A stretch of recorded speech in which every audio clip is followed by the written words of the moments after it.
going to give a talk on the history of Islam. And I wrote this book years ago, but with the current primary election in the city of New York, I thought it would be interesting to address a little of the history.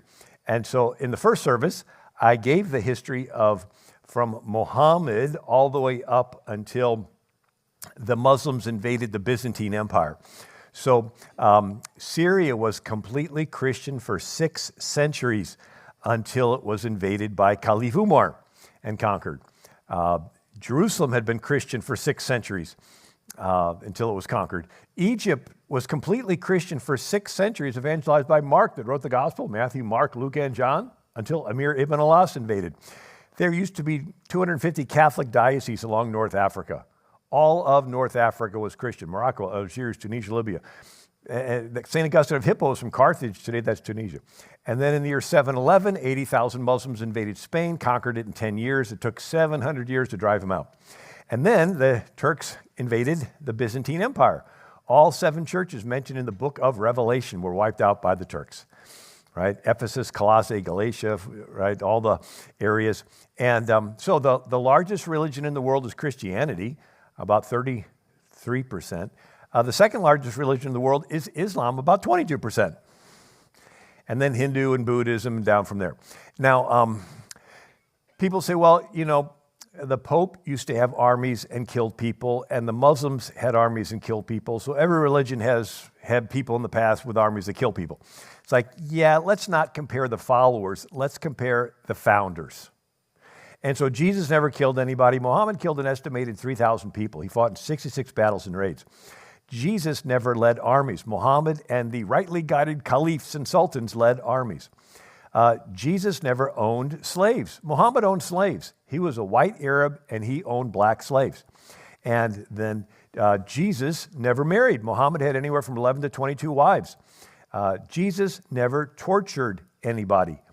Muhammad conquered a town called Khaybar. The chief wouldn't tell where the treasure was hidden. Muhammad had him stretched out on the ground and they kindled a fire on his chest. Jesus didn't lie. Islam permits lying. Called taqiyya, sacred lying, holy deceit. If you feel threatened, it's okay to lie.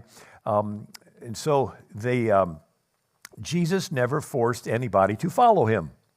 One time he multiplied loaves and fishes, had a crowd following him for a free lunch, and he said something difficult on purpose to shake away those that were following him for materialistic reasons, right? And so I'm the bread of life. And they said, this is a difficult saying. Who can bear it? They walk with him no more. He didn't run after him with a sword and say, come back here or I'm going to chop your head off.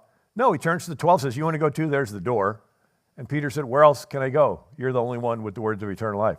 Muhammad said, whoever changes his Islamic religion, kill him. It's called the apostasy laws.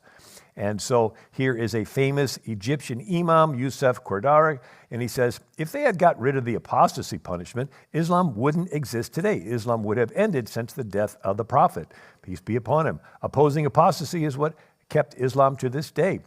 Ibn Masud's hadith killed the 3 criminals, the adulterer, the murderer, and the apostate that leaves our community. So after Muhammad died, a bunch of Muslims wanted to leave, and Abu Bakr was the new leader, and he said, you can't leave, and he killed a bunch. So Jesus forgave insults. He's dying on the cross saying, Father, forgive him. Muhammad avenged insults. There was a guy in Mecca who made up poems making fun of Muhammad, had 2 slave girls reciting the poems. When Muhammad conquered Mecca in 630 AD, he pulls out a list of 10 people to kill, and included are the guy and his 2 slave girls because they made up poems insulting. So the idea is if you insult Muhammad, you get killed, goes all the way back to Muhammad himself. Jesus did not permit his disciples to rape anyone. Duh. Muhammad did, and there's all these hadiths, and I won't get into it all. None of the apostles were governors or generals. Every one of the caliphs and sultans was a governor or a general. Jesus taught God was our Father. In Islam, it's blasphemy to call Allah your Father. Jesus taught we're children of God. In Islam, Allah has no children. Allah took no wife and has no son. He has no children. Jesus said that we're made in the image of God. In Islam, Allah has no image. Jesus taught to have a personal relationship with God. John 17, and this is eternal life, that they may know you, the only true God, and Jesus Christ whom you have sent. In Islam, it's blasphemy to even want to have a personal relationship with Allah. He is unknowable. Even in the next life, you'll never know him. He's forever unknowable. First 3 centuries of Christianity, there were 10 major persecutions. Christians were thrown to the lions. They never led an armed resistance against the Roman emperors. First 3 centuries of Islam, they conquered from Arabia to Paris. And then Jesus said, go to a town, present the gospel. If they don't receive you, what?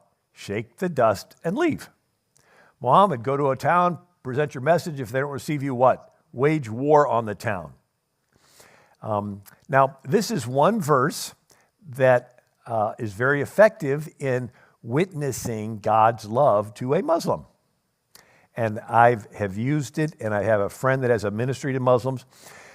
And it says, the Spirit of the Lord is upon me because this is the Isaiah prophecy that Jesus read when he started his ministry. The Spirit of the Lord is upon me because he has anointed me to preach the gospel to the poor. He has sent me to heal the brokenhearted.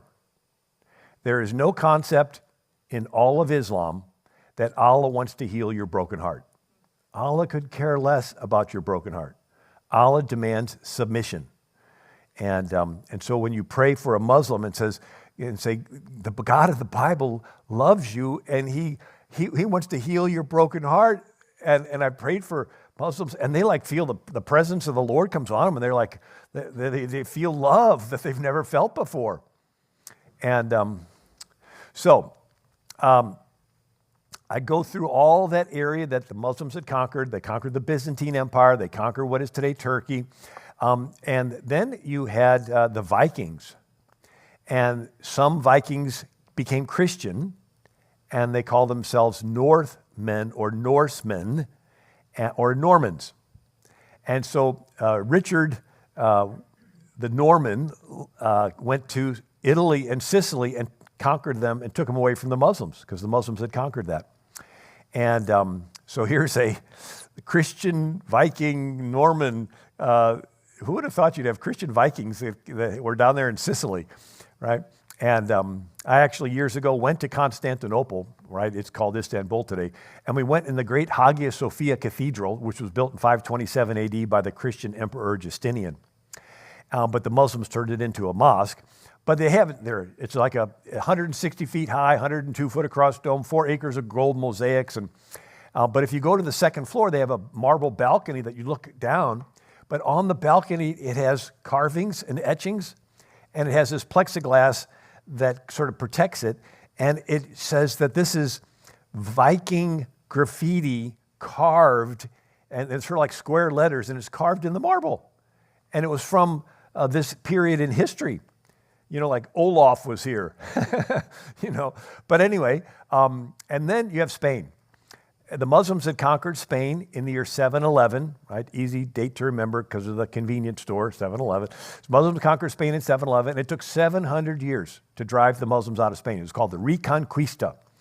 And famous movie, El Cid, Charlton Heston, I met him years ago. He endorsed me when I ran for Congress. And he's this Spanish guy fighting the Muslims, and he's wounded, but he needs one more charge to win. And he says, well, I'm going to die anyway, so tie me onto the horse with a board up my back. And then they slap the horse, and he goes off riding, and all the soldiers ride with him, and they win. And afterwards, they're celebrating. They're like, where's El Cid? And they see him over there sort of draped over, and he's dead. It's one of those romantic chick flicks.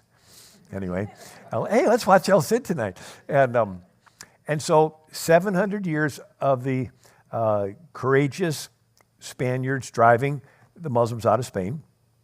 And then you have the Turkish Muslims conquering into what is today Turkey. And the most popular saint in the Greek Orthodox faith is St. Nicholas. Lived during Roman times, gave to the poor. And he'd throw money in the window of poor people, and that started the tradition of leaving presents, right, on Christmas Eve. Anyway, when the Muslims invaded, they would trash graveyards. And they were going to trash the grave of St. Nicholas. And so they moved the bones of St. Nicholas over to Italy in the year 1087. And the pope that accepted the bones was Urban II. He's the one that called for the First Crusade to rescue the Christians that are being killed in the Middle East. And there's 9 major crusades in the next 200 years.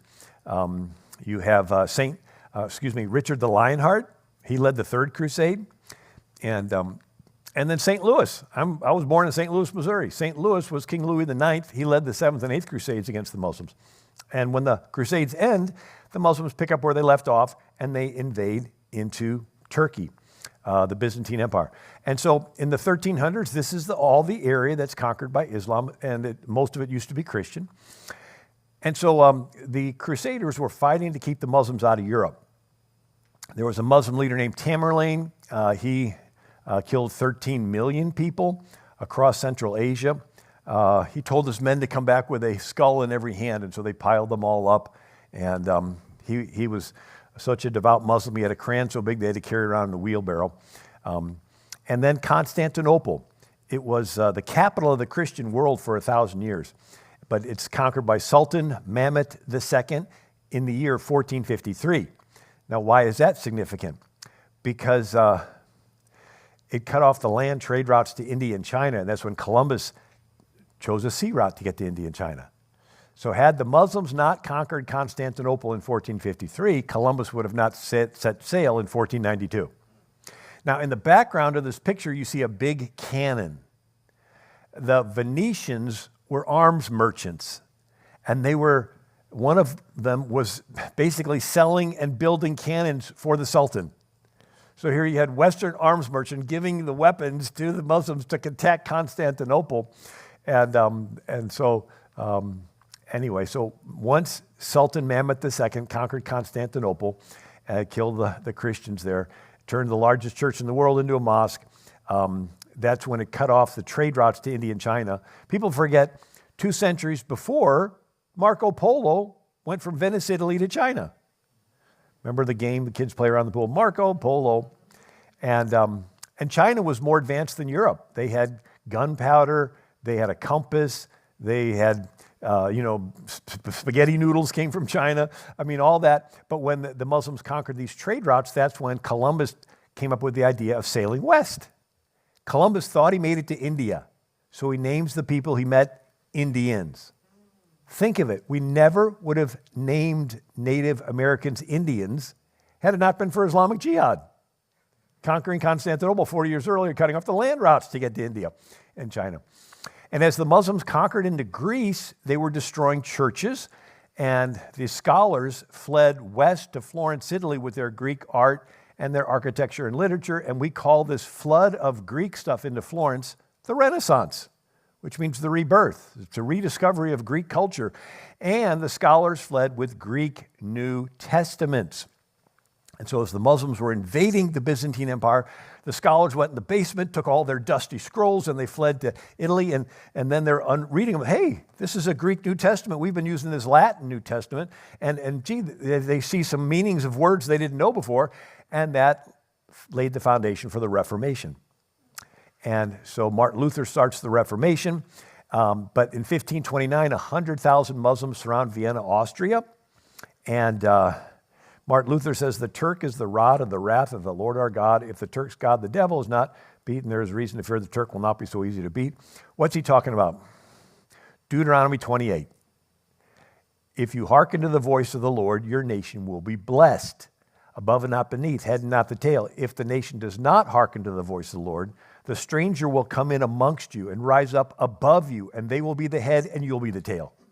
They'll be above and you'll be beneath. So how did God judge ancient Israel? Whenever they sinned, he let the stranger come in. The Amalekite, Hittite, the Moabite, Edomite, the Parasite, the Millerite, the Mosquitobite, all the ites, right? And so dead things attract devourers, right? A dead bird will attract ants. A dead fish in a pond attracts little microbes. A dead dog on the road will attract buzzards. And a spiritually dying nation will attract attackers. But in ancient Israel, when they repented, God raised up a deliverer and they drove out the enemy. And so Martin Luther says the fight against the Turks must begin with repentance. We must reform our lives or we shall fight in vain. Our sins and ingratitude have earned God's wrath and disfavor, though he just gives into the hands of the devil and the Turk. I'm thrilled with the church being a part of the White Rose Resistance. with Seth Gruber. I was out there in California with him last week. And it's like there's nothing more unjust than killing a little innocent baby that didn't do anything wrong. And so as a country, we need to do the best we can to try to stop that. And anyway, there's God's forgiveness if somebody's been involved in that, because everyone's sinned and God's forgiveness is for everybody. But as far as the government goes, we want to stand up for the innocent. John Calvin wrote, "I hear the sad condition of your Germany. The Turk again prepares to wage war with a larger force. Who will stand up to oppose his marching throughout the land at his mere will and pleasure?" And then John Wesley, right, the founder of Methodism, the Methodist Church, he said, "Ever since the religion of Islam appeared in the world, espousers of it have been as wolves and tigers to all other nations, rending and tearing apart all that fall into their merciless paws." And Thomas Aquinas, he's the Catholic scholar that lived a couple centuries before. He said, "Muhammad seduced the people by promises of carnal pleasure. Those who believed in him were desert wanderers. Muhammad found the others to become his followers by the violence of his arms."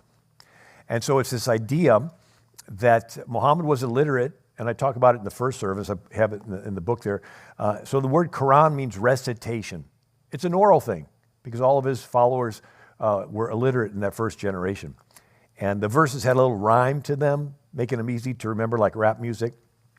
Anyway, and so he told the followers, if you join this movement, this more like a gang structure, if you join the gang, you get booty. If you leave the gang will gang up on you and kill you. All right, so he says gang dynamic. You join, you get part of the booty, you leave it, they come after you. And so you had Europe was trying to stop the invasion until France. The king of France, this guy, Francis I, he got captured by the king of Spain, put in jail. The king of Spain, after several months, forces him to make some concessions. He does, and then lets him go. Well, the king of France goes over to the Muslim sultan and makes a treaty and says, "I will help you against Spain." We always see this dynamic that Islam takes advantage of the differences between political parties. I'll help your party against them. Oh yeah, come on in.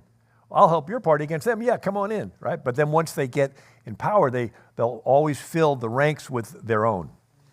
And I talked to a really on fire Catholic priest from Tanzania, and he said they had a Christian president, and he was really good. And then his terms were up, and he helped campaign for a Muslim to become the next president. As soon as he got in, he filled all the government offices with Muslims, and then they started having fire bombings of churches and schools. And the government was, "Oh, we don't know what's happening." Sort of like in Nigeria today, right? The British colonized Nigeria. The British said the Muslims were better at collecting taxes than the Christians. And so they put the Muslims in government offices. And then when the British left Nigeria, they left the Muslims in charge. So northern Nigeria is Muslim and southern Nigeria is Christian. And guess what? The border areas, the Muslims come in and wipe out entire villages. Anyway, so you have this dynamic where the king of France is now teamed up with the Muslim sultan. And for 2 centuries, France is arming the Ottoman Turks, Suleiman the Magnificent. And so Suleiman the Magnificent now controls all of North Africa, all of Egypt, all of the Middle East, all of Persia, all of Turkey, and into Eastern Europe. And he's at the gates of Vienna. And the king of Spain's trying to stop him, and 2 most powerful kings in the world. And then the Muslim pirates were raiding ships. Dragut Reis was a Muslim pirate, and they would go to Crete and Rhodes and all kinds of terrible stuff that they would do to kill people, turn churches into mosques. And then the Andrea Doria was the Italian commander that at least put up a fight. Little bitty island of Malta was run by this religious order of Knights of Malta, and the Muslims surrounded it and said, "Surrender." And the 70-year-old commander, Jean Lavalette, gets his young soldiers together and he says, "You promised to give your life for Christ when you joined this order. Guess what? You're going to have to give it, because I just got news we're not getting any reinforcements." And so these young guys are like fighting. they finally are able to repel the Muslims on September 11th, 1565. And so that was like a great victory. Then you have the Battle of Lepanto, biggest battle on the Mediterranean. 230 Muslim ships powered by Christian slaves under the deck rowing the boats for the Muslims. And then the Holy League, which was Spain and Austria and a bunch of kingdoms, Venice, and the Pope was praying for him.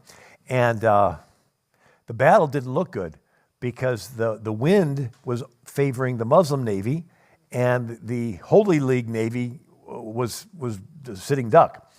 And then the commander is this 25-year-old Don John of Austria, the son of the king of Spain. He gets all the men on deck and they pray, and while they're praying, the wind changes 180 degrees, and the Muslim sails all go limp, and then the Holy League sails all fill up, and then they crash together, and they're able to capture or sink 200 of the 230 Muslim ships. And so this stops the Muslims on the Mediterranean. And unfortunately, rather than Spain going around freeing up the rest of the Mediterranean from Islamic control, Spain decides to smash the Reformation in the Netherlands and in England. And anyway, one of the Spaniards that was captured from the Battle of Lepanto was Miguel de Cervantes. And he wrote Man of La Mancha, right? Don Quixote, remember that novel? And he was ransomed by a Catholic order called the Trinitarians. So the Muslims enslaved 180 million Africans. Muhammad was a white Arab, and he owned black slaves. And they castrate the men, make them eunuchs. But he also captured about 1 million Europeans. And so there were whole Catholic orders in Europe called the Trinitarians. And they would collect money at church services and use the money to ransom back people. And so that's how Miguel de Cervantes got ransomed back. And anyway, this is what Miguel de Cervantes wrote. They put a chain on me with several others marked out as to held for ransom. We suffered from hunger, scanty clothing, seeing at every turn the unexampled and unheard of cruelties my master inflicted upon the Christians. Every day he hanged a man, impaled one, cut off his ear of another, all with little provocation. Turks acknowledged he did it merely for the sake of doing it, because he was by nature murderously disposed toward the whole human race. Anyway, so St. Vincent de Paul, he was a French guy, and he got captured by the Muslims, made a slave. He witnessed to one of his master's wives, and she converted and nagged her husband to let him go. And he comes back to Europe, and he starts hospitals. And so there's the St. Vincent de Paul Hospital. Have you ever heard of those hospitals? And so Captain John Smith, remember Jamestown, Virginia, Pocahontas, remember those stories? Well, Captain John Smith had fought the Muslims who were invading Europe, and he was captured, made a slave, and one day, nobody's around, he kills his master, dresses himself in the master's clothes, and rides away to Russia. And then he gets onto the Navy, fights them on the Mediterranean, and then he goes back to England, and then he set sail in 1605 to found Jamestown, Virginia. So the guy that helped found Jamestown, Virginia had spent several years fighting the Muslims. And in one hand-to-hand combat, John Smith killed 3 Muslims, and so he's got this coat of arms with 3 Muslim heads on it. So pilgrims, they landed in 1620. In 1625, they saved up 800 pounds of beaver skins to send back to Europe for trade. And a Turkish man of war captures it and takes the crew to Morocco, sells them into slavery. The Pilgrims. This is what the Pilgrim wrote. 2 fishing ships with core fish to bring home to England, and besides, she had some 800 pounds of beaver skins, as well as other furs. So they went joyfully home across until they were well within the English Channel. But even there, she was unhappily taken by a Turkish man of war, carried off to Salam, Morocco, where the captain and the crew were made slaves. Thus, all their hopes were dashed, and the joyful news they meant to carry home was turned into heavy tidings. Who would have thought that the Pilgrims had to deal with this? 1683. Am I going too fast? Is this making sense? I mean, somebody's got to give us this history. There's one of the things that I see, history just gives us patterns. I tell people history is not prophetic, but it is predictive. Past behavior is the best indicator of future performance, right? I mean, if you have a farm and you buy a cow, how much milk is it going to produce? Well, how much milk did it produce last year, right? You look at a track record of history. You're going to hire somebody for a job. Well, how'd they do in their last job, right? You look at the history. And so it's like, well, what's going to happen in New York with this amount of people that have immigrated from Islamic countries and electing? Well, let's look at some history, all right? Give us a pattern. 1683, 200,000 Muslims surround Vienna, Austria. And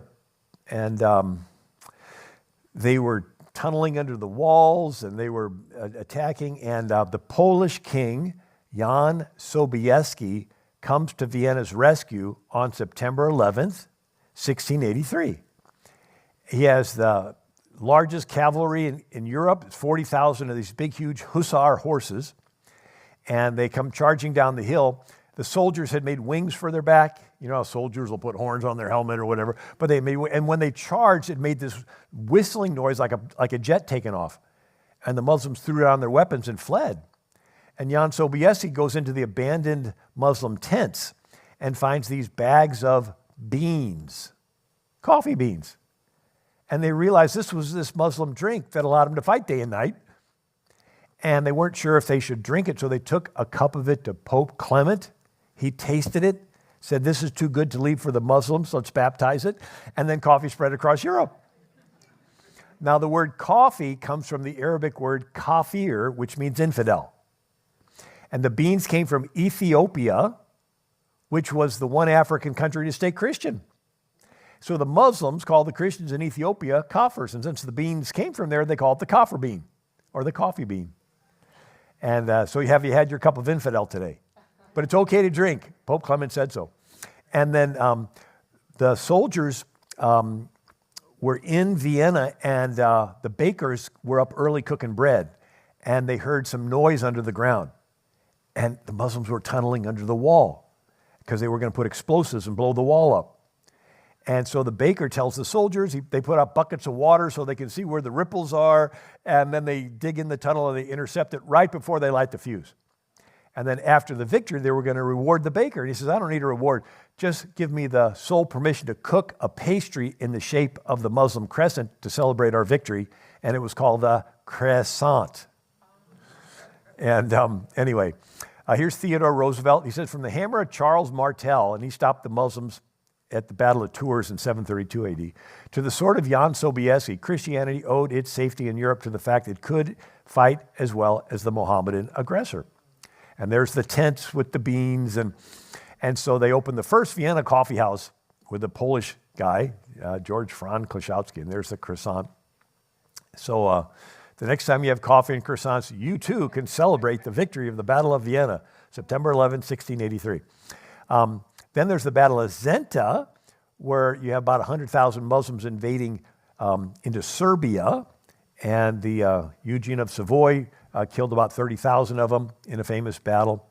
And then Napoleon invades Egypt and conquers and brought some scientists with him, and they discovered the Rosetta Stone to unlock all the Egyptian hieroglyphics because the Muslims had destroyed the Coptic Egyptian language. And so Napoleon was doing good until the British destroyed his navy. And now he's stuck in Egypt, and he begins to accommodate the Muslims. And then he gets a bunch of his people killed. And so then you have the Barbary Pirate Wars. And so the Muslims would capture ships and steal their treasure. But these countries realized if they could pay the Muslim pirates a booty, an extortion fee once a year to leave their country's ships alone, they could do their trade.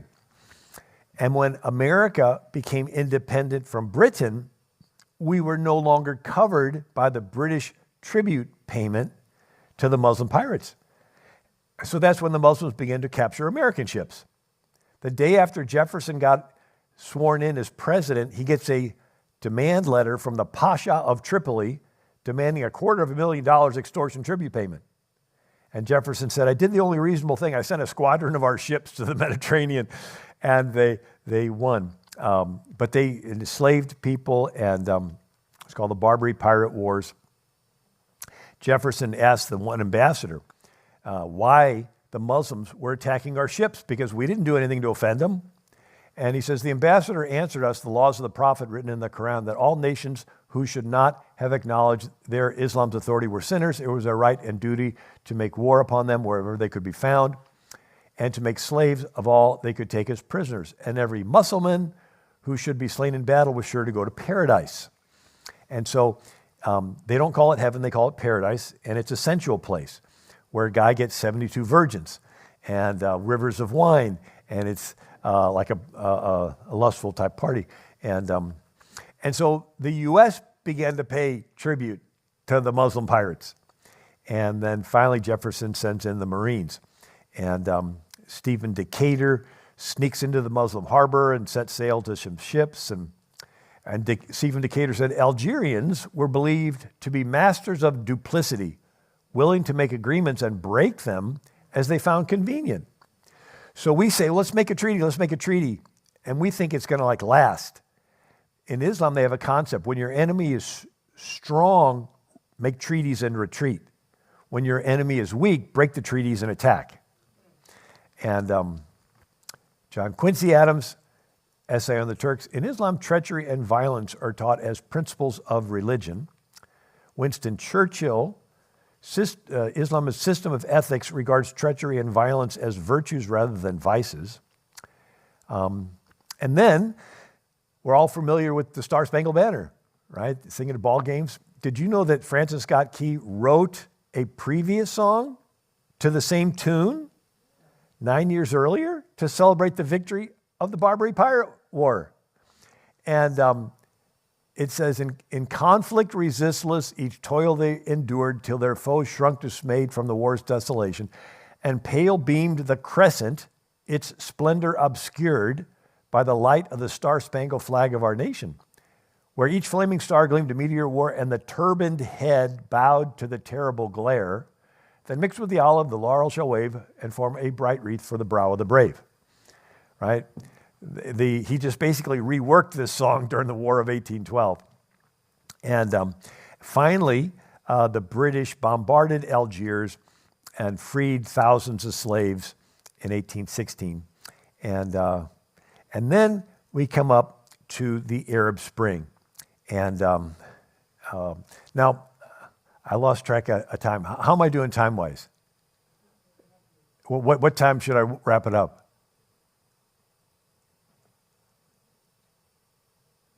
It's what? 10. Okay, so I have a little more time. Is this interesting? Yes. I know this is probably an unusual Sunday service, but you're Calvary Chapel people. You're up to date on really what's going on, and your pastors are you're probably one of the most educated people in the country as far as prophetic and knowing what's all really going on behind the scenes. So anyway. John Paul Jones, right, one of the fathers of the American Navy, he left after the revolution and helped the Russians fight the Turks at the Battle of Crimea, which is what? It's Ukraine. It's that area. So here you have an American helping the Russians against the Turks way back then. And then again, Napoleon there in the Holy Land. And so the 1800s, you have Europe beginning to encroach on the old Ottoman Empire. So the Ottoman Empire was expanding 1299 to 1683, but after the Battle of Vienna, that's with the coffee, right? They began to shrink up until 1828, and then they began to collapse. So Muslims did not force the Christians to convert and become Muslim. The Christian minorities were paying the taxes. So if you were a Christian minority in Syria, once a year you had to pay the jizya tax. And if you did not pay it, you're no longer part of the agreement, and they can take your wife and daughter and sell them into slavery. And so the Christians over the centuries began to diminish. And, the kid would say, you mean, all I got to do is say, there's one God, his name's Allah, Muhammad's his prophet, say it 3 times in Arabic, and I'm a Muslim, and then I don't have to pay taxes anymore. And so the kids would say, okay, I'll say that in public, but at home I'll do the Christian stuff. Yeah, but then the next generation, it ends up where they're not doing Christian stuff at all, and then they become Muslim, and then they don't pay the taxes. So the tax base began to dissolve, and so the Ottoman Empire began to get in debt and bankrupt and began to shrink.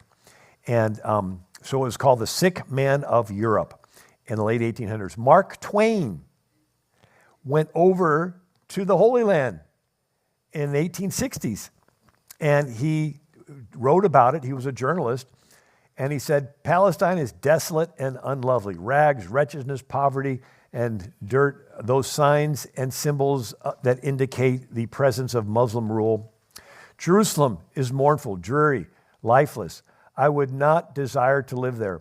Muslims watch the Golden Gate with a jealous eye and an anxious one, for they have an honored tradition that when it falls, Islamism will fall, and with it, the Ottoman Empire.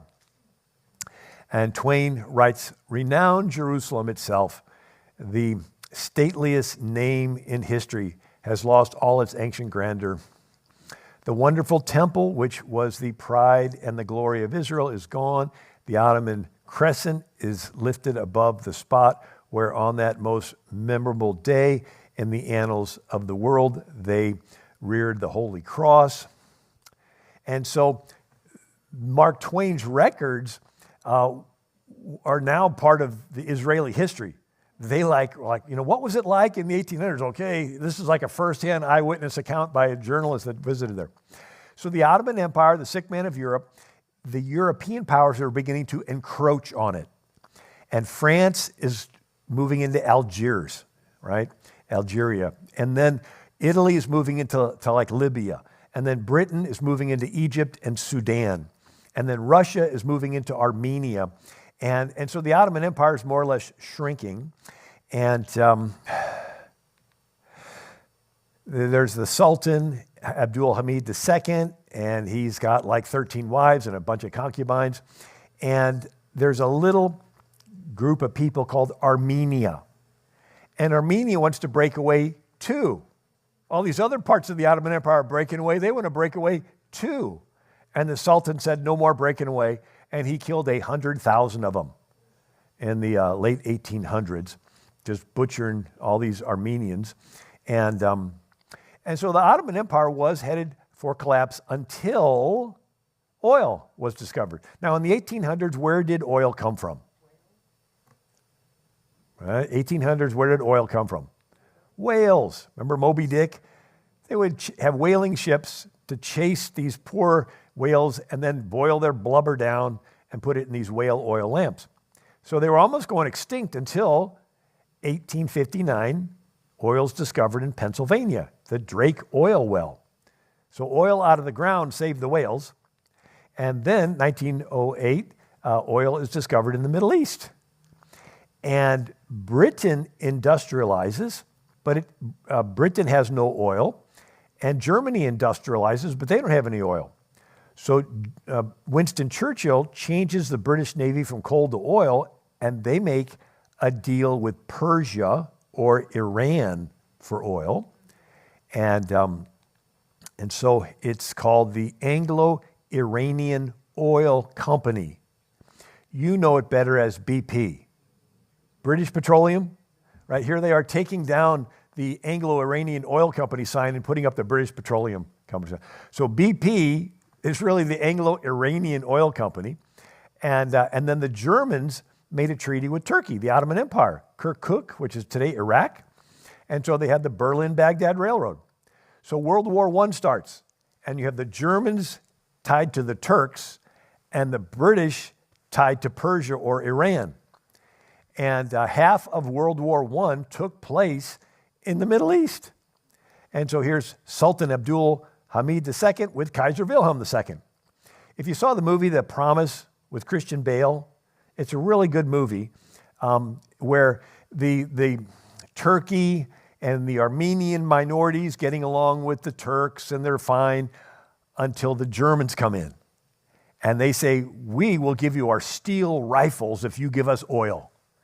And the Germans whipped the Turks into a war frenzy, and that's when they decide to wipe out this Armenian minority. And so after World War I, the map of Europe is redrawn. The map of the Middle East is redrawn. And during the confusion of World War I, Sultan Abdul Hamid II is kicked out, and three, what they're called Young Turks. You ever heard the term Young Turks? Well, the Young Turks were these three pashas, and they wanted to have an Ottomanization. They wanted one language, one culture, and one religion. And so they're going through killing the Christian minorities.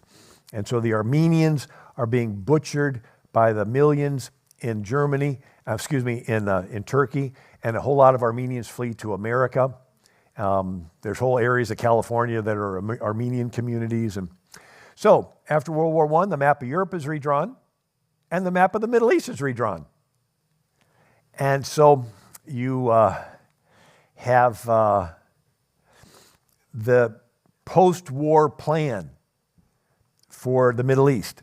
France wants to take Syria and Lebanon. The Russians want to take a little sliver. Britain wants to take some. Italy wants to take some. And two important people to explain this period in history. During World War I, the British are running short of explosives. You fight a war, you sort of need an explosive. And so they needed a solvent called acetone to make this explosive. And a Jewish immigrant from Russia named Chaim Weizmann. Remember the Jews fled from Russia under Tsar Nicholas II? Remember the Fiddler on the Roof? And a lot of Jews fled from Russia to New York, right? But some of them fled to England. And so Chaim Weizmann is a Russian Jew in England, and he comes up with a bacterial fermentation process to make acetone. They took breweries and turned them into making this chemical acetone that they could use to make explosives. And so now British had plenty of explosives, and after the war, they wanted to thank him and say, okay, we want to make you a sir or a knight. And he goes, no, I was really thinking of a homeland for the Jewish people. And the British say, okay, well, we got colonies all around the world. How about Uganda? Right? The British control Uganda. We'll give you Uganda. And he's like, well, I was really thinking of the traditional area. And they go, oh, yeah, the Middle East. And so the British give Chaim Weizmann and the Jews what's called the Balfour Declaration. There's Lord Balfour, and he says, I have much pleasure in conveying to you His Majesty's government, the Jewish Zionist movement. His Majesty's government looks with favor on the establishment in Palestine of a national home for the Jewish people. And now, where did the idea of Jews going back to the Holy Land come from? It came from Christians. In the early 1800s, you had the Second Great Awakening revival. Right here in New York, you had Charles Finney and Rochester, New York, and he would preach these revivals that were so thorough that all the crime would stop. And the police wouldn't have anything to do because there wasn't any crime, right? And so this revival, they'd have tents, and they would have altar calls, and it was great. And so some of the people during this revival were studying in the Bible, seeing that Jesus is going to come back and rule and reign for 1,000 years. Remember the apostles watch him going up, and the angels appear and say, the same Jesus you saw up will come back in like manner, right, in the future. And then in the book of Revelation, it says he's going to come back and rule and reign for 1,000 years.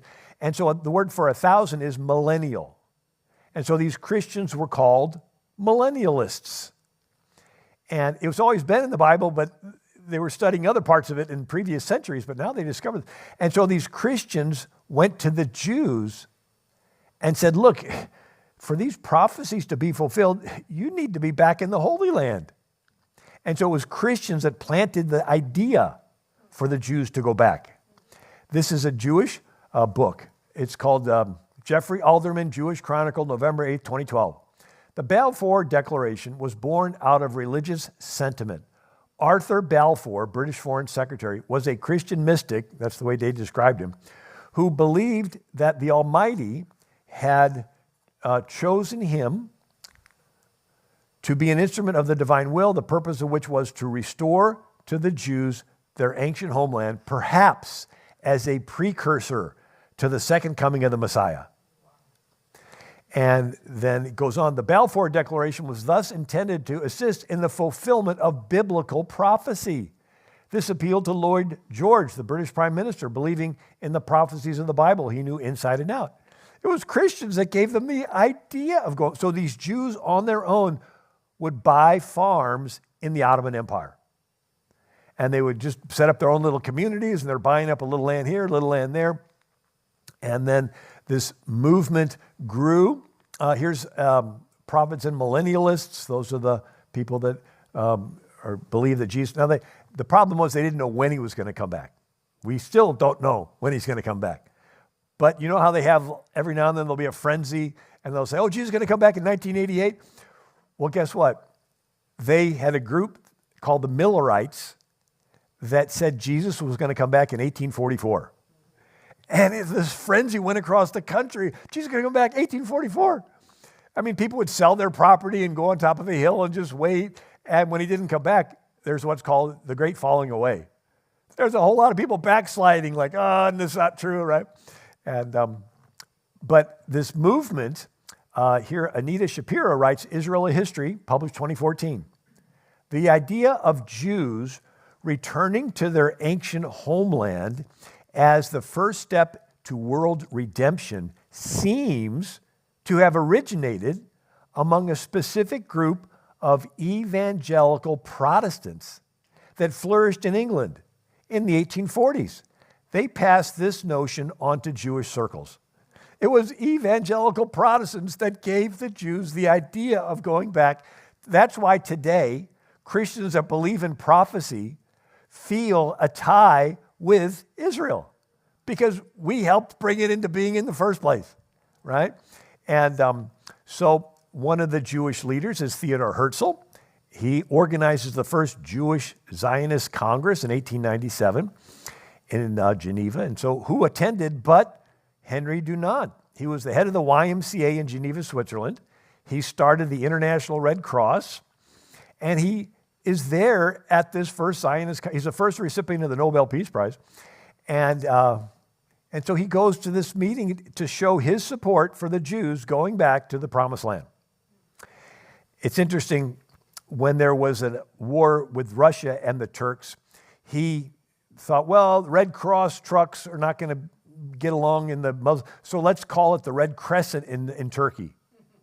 So the Muslims, you go to Turkey today and there's an ambulance and it's got a Red Crescent on it, that came from a Christian who started the Red Cross, who wanted the Jews to go back to their Holy Land. Anyway, so Lord Balfour addressed the Jewish gathering, 1918. My personal hope is that the Jews will make good in Palestine. And I talked in the first service. And by the way, in the second service, I'm going to continue this message because I can't get through it all. So it'll have a little extra stuff in the next service. And but way back in 135 AD, the Roman Emperor Hadrian got tired of the Jews revolting, and he sent over all the Roman legions to wipe out Judea. And he built a pagan temple to Jupiter on the Temple Mount. He killed 1 million Jews, and he killed all the rabbis. He hunted down all the descendants of David and killed them. And he changed the name of Judea to Syria Palestina. So when you see the word Palestine, that goes back to 135 AD, Roman Emperor Hadrian. He intentionally wanted to erase any record of Jews. Anyway, so this is Lord Balfour. My personal hope is that the Jews will make good in Palestine and eventually found a Jewish state. It is up to them now. We've given them their great opportunity. And this is just last year, activist slashes painting of British author of the Jewish Homeland Declaration. So Arthur Balfour got his painting defaced. And so what was the Balfour Declaration? It gave the Jews land that used to be part of the Ottoman Empire But when the Turks lost after World War I, they lost their Ottoman Empire, and this is called the British Mandate. And it's the exact borders that God promised Moses that the children of Israel would have. Mediterranean over to Syria and Iraq and down to Saudi Arabia and Egypt. It's huge. And then we have to throw a monkey wrench in. His name is Lawrence of Arabia. Who is he? He was a lieutenant in the British military stationed in Cairo, sent on one assignment: meet with the Arab Muslims in Mecca, the Sharif, and see if the Arab Muslims would help the British defeat the Turkish Muslims. So now we have two different kinds of Muslims. We have the Arab Muslims and Turkish Muslims. And he took it upon himself to promise the Arab Muslims that if they help the British defeat the Turkish Muslims, they will get all the land in the Middle East. And so he admitted that he lied. He wrote a book, 7 Pillars of Wisdom, 1922. Had I been an honest advisor to the Arabs, I would have advised them to go home and not to risk their lives fighting for such stuff. I risked the fraud on my conviction that Arab help was necessary to our cheap and speedy victory in the East, and that better we win and then afterwards break our word than lose. For being a successful trickster and to prevent this unpleasantness arising, I began in my reports to conceal the true stories of things. Here he is. He's lying to the Arab Muslims. You'll get all the land in the Middle East if you help the British defeat the Turks. And he's lying in his report to the Turks, saying, oh yeah, they're just helping you. And then once the war's over, these Arab Muslims are like, okay, we get all this land. And the British are like, you're what? We promised this land to the Jews, the Balfour Declaration. And so the same land is promised to two different groups, thanks to Lawrence of Arabia. And so the British are like trying to pick up the pieces. And they say, okay, the Sharif of Mecca, he did help us, so we're going to take a part of the old Ottoman Empire, and we're going to create a country called Iraq. And we're going to take his son, Fazl, and make him king of Iraq. Now, Lawrence wrote of this Sharif of Mecca, called him a modernist, because he was sort of tolerant. There were lots of different Muslim groups going on the Hajj. That's 5 pillars of Islam. The 5th is once in your life you take a pilgrimage to Mecca. And Muslims from Indonesia, different countries were coming, and they sort of believed different views on Islam. But this Sharif wanted them all to get along. So he was like a modernist. He was like tolerant. And he tolerated Jews, he tolerated Christians, and so he's a pretty tolerant guy. And during the Armenian genocide, which I told you about with the Sultan killing 100,000 of those Armenian Christians, this Sharif of Mecca writes to Syria, and he says, protect and take care of take good care of everyone from the Jacobite Armenian community living in your territories, and defend them as you would defend yourselves. They are the protected people of the Muslims. So here he was wanting to protect those Armenians that were getting killed. So the British, because the Sharif was a nice guy, they took his son Fazl and made him king of Iraq. Now, he thought he was going to be king of Iraq and king of Syria because of Lawrence of Arabia's promises. And if you saw the movie with Peter O'Toole, the person that played King Fazl was Alec Guinness. Now, you know Alec Guinness because he was also Obi-Wan Kenobi in Star Wars. But anyway, but here is the real King Fazl with Chaim Weizmann, the Jew that created the acetone, right? The Jew from Russia. And they're over there and they're like friends. And so King Fazl's, he's a modernist. He's a nice guy. And he says, we feel that Arabs and Jews are cousins in having suffered similar oppressions at the hands of powers stronger than themselves. We look with the deepest sympathy on the Zionist movement. We will wish the Jews a most hearty welcome home. And the Sharif of Mecca says, the resources of the country are still virgin soil and will be developed by the Jewish immigrants. That the country is, for its original sons, for all their differences a sacred and beloved homeland. He called the Jews the original sons. He's admitting the Jews had the land. And so the Sharif of Mecca is later buried on the Temple Mount in Jerusalem.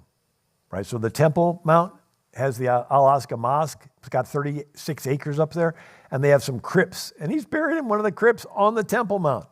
And anyway, so the land that the British had given the Jews is called the British Mandate. It is also part of this San Remo conference. And what happened? The brother of Faisal is Abdullah. And when the French come in to take the protectorate of Syria and Lebanon, the French drive out Faisal. And Faisal's like, what? I thought I was going to get it all. And so the French were not really diplomatic about it. They just drove him out. And so now Faisal's upset, and his brother Abdullah wants to start another war with France. And Winston Churchill is like, what are we going to do? We just got done with World War I. France was our ally. We're not going to make France into our enemy over some tribal differences in the Middle East. And so Winston Churchill is sitting down at a lunch table in Cairo. And he's known to drink some brandy with his lunch. And he pulls out a napkin and he draws a map of the British Mandate. And then he takes 2/3 of it away. And he creates another country called Jordan. And he takes Abdullah and makes him king of Jordan. And Winston Churchill solved, problem solved. All right, we take the Sharif of Mecca's son Faisal, create a country called Iraq. He's the king. Take another son of the Sharif of Mecca, Abdullah, make him king of Jordan. And one of the little things is you see the map with it going this way and then coming down. And it's like, why is that sort of arbitrary thing there? And so here's Winston Churchill with Abdullah. And so it's called Churchill's Hiccup because he was known to drink brandy with his lunch. And so they're saying, okay, he was drawing the map of the British Mandate and he was cutting away 2/3 of it. And then he sort of jerks. Now, nobody knows for certain, but Winston Churchill did write this. He's known for drinking with his meals, explained in 1921. He drew a map of the Middle East on a napkin at lunch with one stroke of a pen one Sunday afternoon in Cairo. And then later, Winston Churchill tells the House of Commons, he goes, Emir Abdullah is in Transjordan where I put him one Sunday afternoon in Jerusalem. So Winston Churchill, I put the King Abdullah in as king of Jordan. And then here's an article. Winston's hiccup blamed Jordan's odd border on very liquid lunch because he was drinking brandy. Anyway, so there's Churchill with Abdullah. So here we have the Sharif of Mecca that helped Lawrence of Arabia have the British defeat the Turks. And his son Faisal is king of Iraq, thought he was going to be king of Syria, but no, just Iraq. And then his brother Abdullah is king of Jordan. And King Abdullah was a pretty nice guy. He was a modernist. And Abdullah writes this, no people on earth have been less anti-Semitic than Arabs. The persecution of the Jews has been confined almost entirely to the Christian nations of the West. Right? This is after Hitler and the killing of the Jews. And he goes on, Jews themselves will admit that never since the Great Dispersion, right, 70 AD, Titus took the Jews and scattered them. Never since the Great Dispersion did Jews develop so freely and reach such importance as in Spain when it was an Arab possession. So for 700 years, the Muslims controlled Spain and Jews were able to move up in government. With very minor exception, Jews have lived for many centuries in the Middle East in complete peace and friendliness with their Arab neighbors. And so they were getting along. Now, the Ottoman Empire is gone. Greece wants to take a little part of it, and Armenia wants to take a little part of it, but Ataturk rallies what's left of the Turks, and they keep Turkey. So this is what's left of the Ottoman Empire, but he doesn't like the Sultan, so he calls it the Republic of Turkey. And Ata means father, So Ataturk means father of the Turks. So he's father of the Turkish Republic. And he is a modernist too. So here he is dressing in a business suit, meeting with King Faisal, but then King Faisal decides he's going to dress in a business suit. So here you have the Muslim leaders wanting to dress in British-style clothing. And here is Ataturk of Turkey meeting with Reza Shah Pahlavi in Iran. So Iran had a leader that wanted to westernize, and he wanted to teach women. Women were not allowed to go to school. Now they can go to school. And he wanted to westernize the country and have it be more freedom. And then here's Ataturk with the king of Afghanistan. And he wants to give women more rights and more freedom. And Ataturk says, he is a weak ruler who needs religion to uphold his government.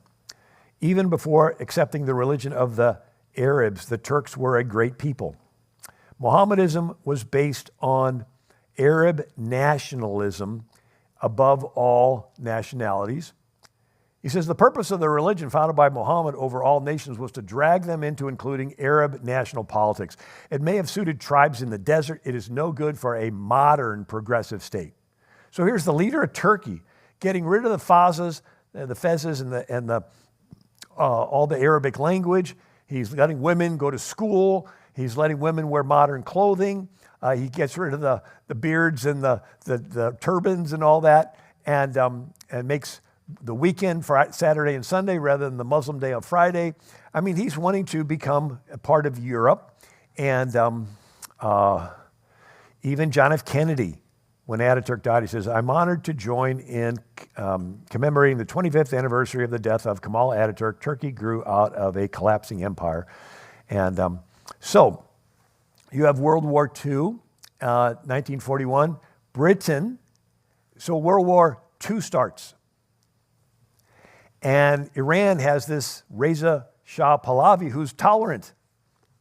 But when World War II starts, the Shah did not drive out the Germans. And so Britain and the Soviet Union invades Iran, gets rid of the Shah, and puts in another leader named Mossadegh. And then Mossadegh nationalizes and takes control of the Anglo-Iranian Oil Company. And now Britain is upset.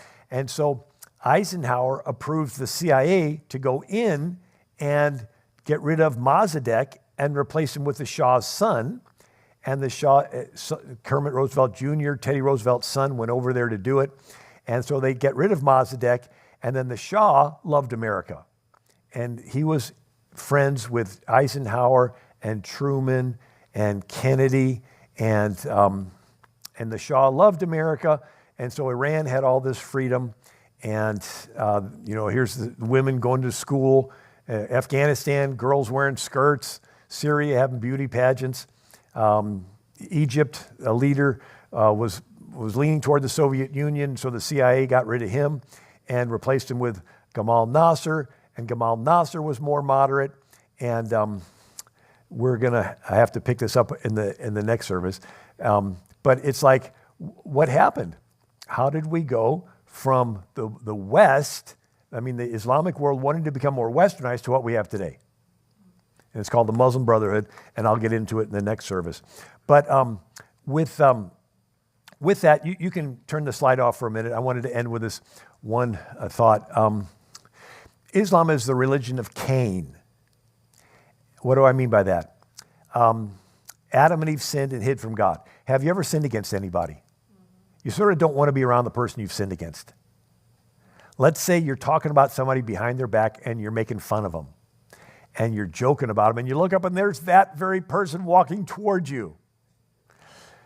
Question, do you want to go over to that person and say hi? Or like, man, I'm really embarrassed. I was just sort of joking about that person. I think I'm going to slip out the back. Your own conscience does not want you to be around the person you've sinned against. So when Adam and Eve sinned against God, they hid. God still wanted to walk with them in the garden, but they wanted to get away. They just sinned against it. It's like two magnets that are stuck together, and one of them turns. The first one wants to touch, but the second one wants to get away. So it's not so much that God sends people to hell. It's once people sin against God, it's their own conscience that makes them want to avoid God and stay away from God and skip church and stay away from Him for a day, a week, a month, a lifetime. So Adam and Eve said, we blew it. We sinned against God. We hid. We have to do something to make ourselves acceptable to God again. They put on fig leaves. That was the beginning of false religions. Man coming up with man's idea on how to make man acceptable to God. Did the fig leaves make Adam and Eve acceptable to God? No. And then then God comes to Adam and Eve, and it says He makes them coats of skins. And if you think of it, how do you make a coat of skin? You have to kill an animal. You think God went to the other side of the garden, killed an animal, and then brought Adam and Eve some nice tailored outfits? Or do you think maybe He killed the animal right in front of them? And they witnessed the first death ever, right? Creation just happened. This would have been the first thing ever to die. And Adam and Eve are watching this innocent animal go through the pangs of dying. And they're thinking to themselves, we're the ones that sinned, but this innocent animal is the one that's dying. And God wanted to make it really clear the animal was dying in their place. That right in front of them, He strips the skin off the animal and He puts it on their naked bodies. Maybe it still had a little blood on it. They were covered in the blood. And so for the rest of their lives, Adam and Eve are wearing the skin of the animal that they watched die in their place. And whenever God sees Adam and Eve, He sees them clothed with the skin of the animal, the lamb slain from the foundations of the world. What's that about? God is just. He has to judge every sin. Because if He doesn't judge a sin, by default, His silence would be giving consent to the sin. Like in a wedding ceremony, right? If you're silent, you're giving consent to the wedding vows. That's the only side of God that the devil knew. Here's Satan. There can only be one will in heaven. It's God's will. It's good will. He created you out of nothing and wants to love you forever. But Satan, 5 times in the book of Isaiah, says, I will put my throne above the throne of God. I will ascend to the mountains of the Lord. I will. We got a problem here. There's 2 wills going on in heaven. There's God's will, and there's other Lucifer guy who says, I will. So they're not the same will. So there's conflict. There's war in heaven. And Satan's cast out. And so Satan goes to Adam and Eve. And he says, if I can get them to sin against God one time, God will have to judge them. He gets them to sin. That was pretty easy. Then he stands back and says, you're a just God. You got to judge them, because if you don't judge their sin, you're giving consent to the sin. If you give consent to sin, you're denying your just nature. You're denying yourself. And the devil thinks he has God in a box. And God sends his fireball of judgment headed toward Adam and Eve, and in steps the lamb and takes the hit. God's just. He judges every sin, but He's love, and He provided the lamb to take the judgment. So Adam and Eve, tell Cain and Abel. Cain wants to worship God, but he does it through his works. He does an offshoot of the church of the fig leaf. He starts the church of the fruits and the nuts. Cain's is a religion of works. We know that because God told Adam, the ground is cursed for your sake, and you'll bring forth fruit by the sweat of your brow. Sweat is work. So Cain's trying to work his way to heaven. Did Cain's works make him acceptable to God? No. It's like Adam and Eve's fig leaves didn't make them acceptable to God. No. And when you do works, you can be proud of your works. God resists the proud, gives grace to the humble. And when Cain's works were rejected, it says his countenance fell, his pride was hurt, and he gets offended, and he wants to murder his brother. Abel trusted in the lamb, and it's this beautiful picture. God is on one side, we are on the other side. Our sins separate us from God, and the lamb takes the judgment for the sins in our place. So Noah offered lambs when he got off the ark. Moses had every family in Israel kill a lamb. Abraham offered lambs, right? And when they're coming out of Egypt, in Exodus, every family kills a lamb, puts the blood over the doorpost of their house. What's that? It's like the angel of judgment's coming, and it says, look, our house has already been judged. Here's the proof. Here's the blood of the lamb that took the judgment. So the angel of death passed over. In the tabernacle in the wilderness, a tent with the holy place and the holy of holies. With the Ark of the Covenant, a gold box, inside are the 10 Commandments.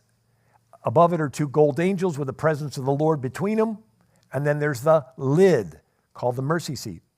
The high priest comes in with the blood of the sacrificed lamb, and he sprinkles the blood on the mercy seat. If you look at it, the blood is between the presence of the Lord above and the law below. If the high priest had approached without the blood, he would have been approaching the judgment seat. The blood changes it from a judgment seat into a mercy seat. David sacrificed lambs. Solomon had 1,000 of them sacrificed when he dedicated the temple. Finally, John the Baptist points at Jesus and says, behold, the Lamb of God who taketh away the sins of the world. God is on one side, we are on the other side. Our sin separates from God. The Lamb pays for the sin. So I ask people, are you approaching God as Cain or as Abel? If you're still hoping you're good enough to go to heaven, you're approaching God as Cain. I hope I piled enough good works on the altar, maybe a couple more handfuls of barley. Or are you approaching God like Abel? It's not me being good enough, it's this lamb that was good enough to take all the judgment I deserve upon itself. The lamb is God's way to love you without having to judge you. He's a just God. He judges every sin, but all the sins you deserve were judged on Jesus. So he's still just. He judged every sin, but he's loving that he provided the lamb to take the judgment. So today, if you've not yet put all your faith in the lamb, this is your day.